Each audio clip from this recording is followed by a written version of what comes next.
The beginning of Southern mysticism happened in a strange manner. There was a maiden in the very tip of South India. She possessed many magical powers. Her name was Punyakshi. She became such a devotee of Shiva that she determined, not with his permission, by herself, that he has to marry her, there is no other way. It is not that she did not have another choice. Her devotion was such, she made it in such a way that he did not have any other choice. This is the way of the devotee. It is not about she choosing for herself, she is choosing for him. He should not have any other choice but her. Shiva responded passionately and a certain date for their wedding was fixed. But the society got excited because they believed that consummation of this marriage would mean she would lose her ability to be an oracle and a guidance to the society in which she lived. The whole society turned against this and did everything possible to stop this. They appealed to Shiva and they said, "You cannot do this because if you marry her, we will lose a single eye of perception that we have, which is her." Shiva was in no listening mood. Then they said, "If you want this girl as your bride, there are a few conditions. There is a bride price that you have to pay." Shiva asked, "What is the bride price? Whatever it is, I will pay."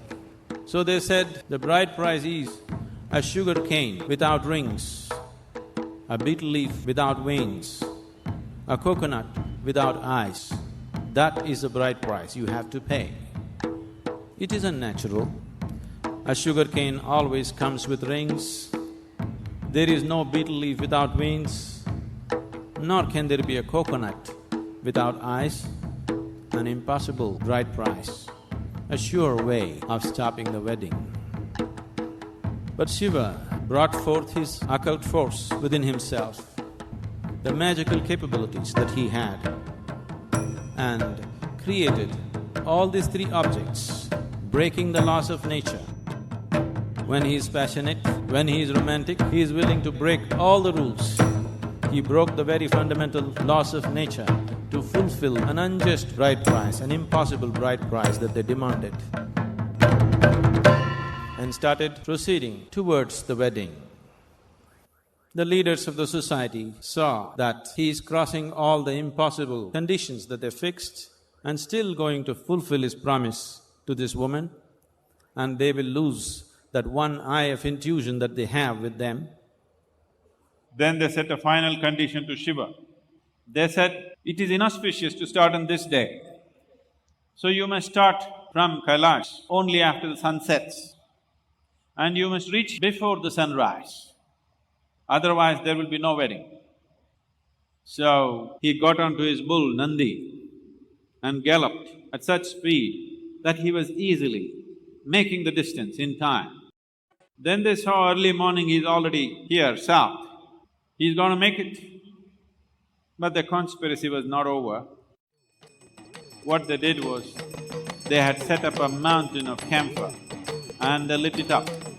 When the camphor lit up and early morning dew, each drop of dew acts like a magnifying glass and multiply the light, and it looked like the sunrise has happened.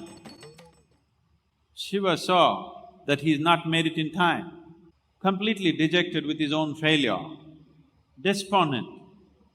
He was just 22 kilometers away from destination. This place today is called as Suchindram in Tamil Nadu. He turned back because he thought the sunrise has happened and there will be no wedding. She was standing there and waiting for him to come. When she heard the news that he turned back, she was so furious. All the food that was cooked for the wedding, a great feast, in her fury, she threw all the food all over the place. And they say, she plucked the hearts of the conspirators out and she went and stood on a rock. In a standing position, she left her body. She still stands there as Kanyakumari at the very tip of the Indian subcontinent. But Shiva was so despondent, so acrimonious within himself, angry with himself that he failed his devotee. And he slowly walked back and went up the Velangiri hills, went and sat there in meditation. For over 3.5 months, he lived there. But this was not a blissed out Shiva, this was not a still Shiva, this was a despondent Shiva, this was an angry Shiva, this was an acrimonious Shiva. He sat there in that condition and slowly settled himself, just got down the mountain and left. But he left his energies here. So, those who came seeking to know started using these energies as a way to know. In the last few thousand years, the yogis and siddhas who came down this mountain were extremely fierce and intense people who crafted what we today call as the Southern mysticism.